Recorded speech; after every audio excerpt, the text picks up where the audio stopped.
Hello everyone, welcome to success classes. I am Gaurav Soni और आप सभी के सामने आज एक इंपॉर्टेंट वीडियो के साथ मैं हाजिर हूँ। And this important video is regarding meaning of empirical research, type of empirical research and empirical research methodology cycle. Empirical research क्या होती है ये आप सभी लोगों को पता होना चाहिए, बिकॉज आप सब आगे जाकर के रिसर्च करने वाले हो। So you should have the complete understanding of all the research. इसलिए धीरे धीरे मैं रिसर्च के ऊपर, हर एक टाइप ऑफ रिसर्च के ऊपर वीडियो बना रहा हूँ। तो आज जो टॉपिक मैंने लिया है दैट इज़ एम्पेरिकल रिसर्च। चलिए इसके बारे में पूरा जानते हैं। But before getting into it, I would like you to subscribe my YouTube channel success classes and hit the bell icon for latest updates. You can also visit our website, that is researchphd.in, in which you will find daily quizzes on paper 1 and paper 2 commerce and management. And you can also follow us on Facebook and Telegram. The link of website, Facebook page and Telegram is given in the description box. Along with that, बहुत से important links description box में दी हुई हैं, जैसे कि playlist of PhD research paper, MPhil, research aptitude, statistics, paper 1, ये सारी की सारी प्लेलिस्ट बहुत इंपॉर्टेंट हैं। और जो लोग PhD करना चाहते हैं या PhD कर रहे हैं उनके लिए एक चीज़ मैं बोलना चाहूँगा कि PhD रिसर्च पेपर MPhil वाली प्लेलिस्ट जरूर एक बार देखिएगा, बिकॉज आपके मोस्टली डाउट्स जो है वो क्लियर होने वाले हैं after watching all the videos that I have accumulated in that playlist. और जो लोग पेपर 1 की तैयारी कर रहे हैं या जो लोग आगे जाकर PhD एंट्रेंस एग्ज़ाम देना चाहते हैं तो उनके लिए रिसर्च एप्टीट्यूड की प्लेलिस्ट बहुत इंपॉर्टेंट है। और जो कॉमर्स की तैयारी कर रहे हैं, चाहे वो नेट हो, चाहे वो सेट हो, चाहे वो JRF हो या फिर PhD एंट्रेंस एग्ज़ाम, तो उनके लिए स्टैटिस्टिक्स वाली प्लेलिस्ट बहुत इंपॉर्टेंट है। इसके साथ साथ मैंने बहुत से एक्सपेक्टेड मल्टीपल चॉइस क्वेश्चंस करवाए हुए हैं पेपर 1 के ऊपर, मिसलेनियस टॉपिक्स, पीपल एनवायरनमेंट के ऊपर, कम्युनिकेशन, टीचिंग एप्टीट्यूड। तो आप उसको भी ज़रूर रेफ़र करिए, बिकॉज प्रीवियस ईयर क्वेश्चन तो कर करके हमको आंसर्स याद हो गए, but expected multiple choice question से हमें पता चलता है कि हमारी एक्चुअल प्रिपरेशन कैसी है। तो उसका भी लिंक मैंने डिस्क्रिप्शन बॉक्स में दिया हुआ है। प्लेलिस्ट का नाम है पेपर 1, उसमें आपको एक्सपेक्टेड मल्टीपल चॉइस क्वेश्चन मिल जाएंगे सारे के सारे यूनिट्स के। हमारा एक और यूट्यूब चैनल है एड इंडिया, जिसको आप सब्सक्राइब कर सकते हैं अगर आप कॉमर्स या फिर मैनेजमेंट के हैं। इसमें मैं कॉन्सेप्चुअल वीडियोज़ डालता हूँ कॉमर्स एंड मैनेजमेंट से रिलेटेड, और काफ़ी हद तक आपको कॉन्सेप्चुअल क्लैरिटी होगी after watching the videos of Ed India. Link description box में दिया हुआ है। और टेलीग्राम चैनल भी है उसका, एड इंडिया फॉर नेट जे, आप उसको भी ज्वाइन कर सकते हैं। और अगर आप पेपर 1 कंप्लीट पढ़ना चाहते हैं तो नवदीप कौर मैम अनअकैडमी पे complete paper 1 and paper 2 commerce करवा रही हैं। आप डेफिनेटली इनको ज्वाइन करिए फॉर बेस्ट रिजल्ट्स। और इनकी स्पेशल क्लासेस भी होती हैं डेली 10 PM अनअकैडमी पे, आप उसको भी ज्वाइन ज़रूर करिए। और नव क्लासेस यूट्यूब चैनल सब्सक्राइब कर लीजिए, जिससे आपको डेली बेसिस पे कुछ ना कुछ नॉलेजेबल कंटेंट मिलता रहे। सभी का लिंक डिस्क्रिप्शन बॉक्स में दिया हुआ है नीचे। और अगर आप सब्सक्रिप्शन लेना चाहते हैं तो आप कोड यूज़ करिए नव क्लासेस, जो आपको आपकी स्क्रीन पे दिख रहा है। चलिए आ जाते हैं और देखते हैं meaning of empirical research. Empirical research एक ऐसी रिसर्च है जिसमें कंक्लूजन्स ड्रॉ किए जाते हैं रिसर्चर्स के द्वारा फ्रॉम वेरीफिएबल एविडेंसेस, ऐसे एविडेंसेस जिसको आप वेरीफाई कर सको। Is it clear? मतलब हम कंक्लूजन्स ड्रॉ करते हैं, हम कंक्लूजन्स फॉर्म करते हैं कैसे? वेरीफिएबल एविडेंस के माध्यम से। Is it clear? तो ये होता है एम्पेरिकल रिसर्च। और किस तरीके से आप ये एविडेंसेस लेने वाले हो? These evidences can be gathered using quantitative market research and qualitative market research methods। मतलब quantitative और qualitative market research methods जो होते हैं उनकी मदद से आप verifiable evidences, या आप कह सकते हैं empirical evidences कलेक्ट करने वाले हो। एम्पेरिकल का मतलब क्या होता है? एम्पेरिकल मतलब होता है collection of data using evidence that is collected through observation और एक्सपीरियंस। आपने ऑब्जर्वेशन या एक्सपीरियंस के माध्यम से एविडेंस कलेक्ट किए हैं, और by using some calibrated scientific instruments. या फिर आप ऑब्जर्वेशंस यूज़ कर सकते हो, या फिर आप एक्सपीरियंस यूज़ कर सकते हो, और you can use some calibrated scientific instruments, and with the help of this you are going to collect the data, and that data will be used to draw a definite conclusion. Is it clear? तो ये पूरा empirical research के बारे में मैंने आपको बता दिया। अब आगे आ जाते हैं और देखते हैं types and methodologies of empirical research. मैंने आपको बताया 2 तरीक़ों से आप एम्पेरिकल एविडेंसेस गैदर कर सकते हो। First is quantitative research methods and second is qualitative research methods. Quantitative research methods में हम गैदर करते हैं इन्फॉर्मेशन थ्रू न्यूमेरिकल डाटा। हम सबको पता है क्वांटिटेटिव मीन्स न्यूमेरिकल डाटा हम गैदर करते हैं, और यहाँ पे हम एक स्ट्रक्चर्ड फॉर्मेट अपनाते हैं in order to collect the data. और जो मोस्ट कॉमनली मेथड्स होते हैं क्वांटिटेटिव रिसर्च के अंदर, that is survey, longitudinal studies, polls etcetera, इन सब के बारे में मैंने डिस्कस किया हुआ है ना। क्वांटिटेटिव एंड क्वालिटेटिव रिसर्च के ऊपर जो मैंने एक वीडियो बनाई थी उसके ऊपर, उसका लिंक मैं डिस्क्रिप्शन बॉक्स में देता हूँ। आपको अगर डिटेल में जानना है क्वांटिटेटिव और क्वालिटेटिव रिसर्च क्या होती है, और इसके ऊपर मैंने एक ट्रिक भी बनाई हुई है जिससे आप कभी भी क्वांटिटेटिव और क्वालिटेटिव रिसर्च की कैरेक्टरिस्टिक्स नहीं भूलोगे। तो आप लिंक में ज़रूर देखिएगा, लिंक में आपको दोनों के दोनों वीडियोज़ मिल जाएंगे। Qualitative research is another way of gathering the data. इसमें हम गैदर करते हैं नॉन न्यूमेरिकल डाटा, और यहाँ पे हम जो है एक अनस्ट्रक्चर्ड या सेमी स्ट्रक्चर्ड तरीके अपनाते हैं डाटा गैदर करने के। और यहाँ पे सैम्पल साइज़ कंपेरेटिवली स्मॉल होता है। यहाँ पे जो हम मेथड्स या पॉपुलर फॉर्म्स यूज़ करते हैं डाटा कलेक्ट करने के, that is focus groups, experiments, interviews etcetera. मैंने इससे पहले क्वालिटेटिव रिसर्च के ऊपर वीडियो बनाया है, आप उसको भी जरूर देखिएगा, काफ़ी कुछ आपको नॉलेजेबल मिलेगा आफ्टर वॉचिंग द वीडियो।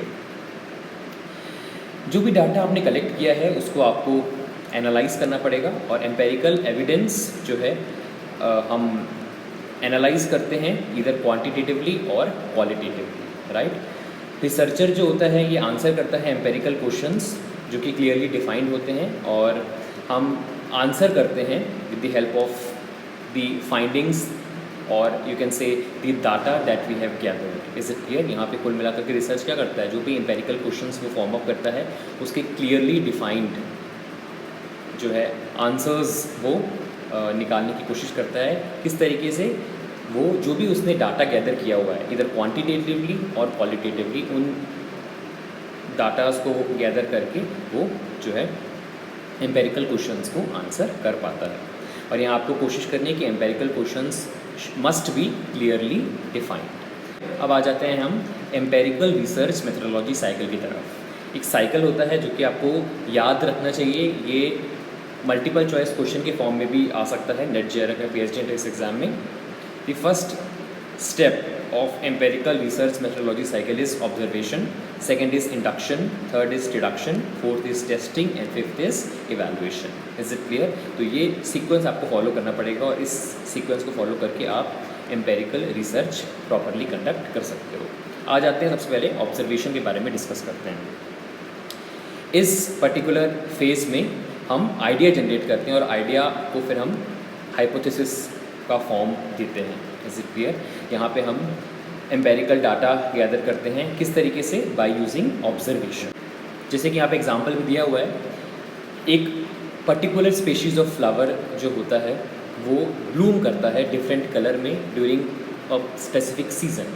हमने एक हाइपोथेसिस लिया कि ये जो फ्लावर का स्पेशी है ये ब्लूम करता है अलग अलग कलर में ड्यूरिंग अ स्पेसिफिक सीज़न।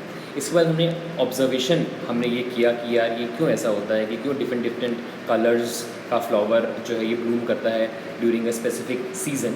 ये हमने बनाया, अपने आइडिया को हाइपोथेसिस का जो है एक फॉर्म दिया, और फिर हम नेक्स्ट स्टेप पे चले गए, दैट इज़ इंडक्शन।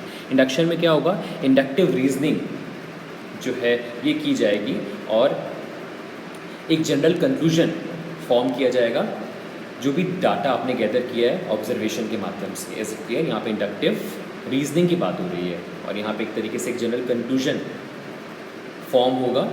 किस तरीके से फॉर्म होगा? जो भी हमने डाटा गैदर किया है ड्यूरिंग ऑब्जर्वेशन उसकी मदद से हम एक जनरल कंक्लूजन को फॉर्म करेंगे। जैसे कि यहाँ पे रिसर्चर ने एक क्वेश्चन पूछा, does the temperature in the season cause the colour change in the flower? उसको लगा कि शायद टेम्परेचर की वजह से जो है फ्लावर का कलर चेंज होता है। Is it clear? यहाँ पे इंडक्टिव रीजनिंग अपनाई गई है, जो भी आपने ऑब्जर्वेशन के थ्रू डाटा गैदर किया है उसके माध्यम से एक जनरल कंक्लूजन फॉर्म किया जा रहा है। और यहाँ पे रिसर्चर ने एक प्रश्न भी उठाया है, दस the temperature in the season cause the colour change in the flower.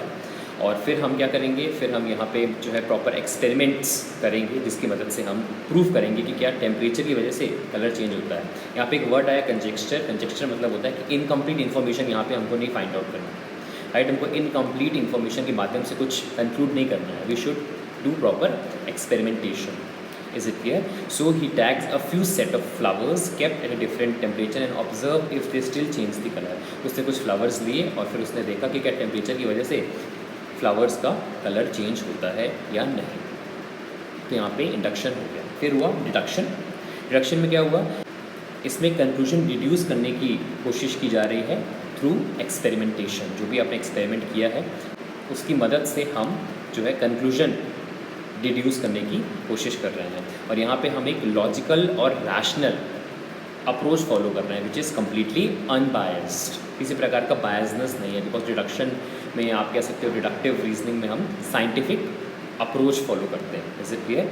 जैसे कि यहाँ पे बताया गया है, in the experiment if the tagged flowers in a different temperature environment do not change the colour then it can be concluded that temperature plays a role in changing the colour of the bloom. अगर temperature की वजह से change नहीं होता है colour किसी भी flower का, तो हम ये कंक्लूड करेंगे कि टेम्परेचर जो है वो एक इम्पॉर्टेंट रोल प्ले करता है इन changing the colour of the Bloom. Is it clear? अभी यहाँ पे हमने डिडक्शन किया है, एक तरीके से हमने डिड्यूस किया है। डिडक्शन में क्या होता है कि हमने एक स्टेटमेंट फॉर्म किया। वो स्टेटमेंट क्या था कि temperature plays a role in changing the colour of the bloom. अब हम इस पर्टिकुलर स्टेटमेंट को जो हमने डिडक्शन करके फाइंड आउट किया है, जो डिडक्शन करके हमने बनाया, इसको हम टेस्ट करने वाले हैं। इसकी हम प्रॉपर टेस्टिंग करेंगे कि क्या ये चीज़ हर जगह एप्लीकेबल होती है।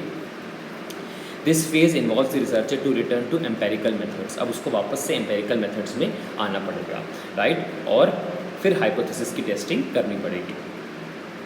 यहाँ पे स्टैटिस्टिकल मेथड्स फॉर्म किए जाएंगे, स्टैटिस्टिकल मेथड्स यूज़ किए जाएंगे to determine the relationship between temperature and bloom colour. If the researcher finds that most flowers bloom a different colour when expose to certain temperature and the others do not when the temperature is different, he has found support to this hypothesis. अगर उसको लग रहा है कि कुछ flowers temperature की वजह से अपना कलर चेंज करते हैं और कुछ फ्लावर्स टेम्परेचर की वजह से अपना कलर चेंज नहीं करते हैं, तो उसको एक तरीके से एक कह सकते हो एक सपोर्ट मिलेगा उसके हाइपोथेसिस पे। उसका हाइपोथेसिस क्या है कि ये टेम्परेचर की वजह से कलर चेंज होता है फ्लावर्स का।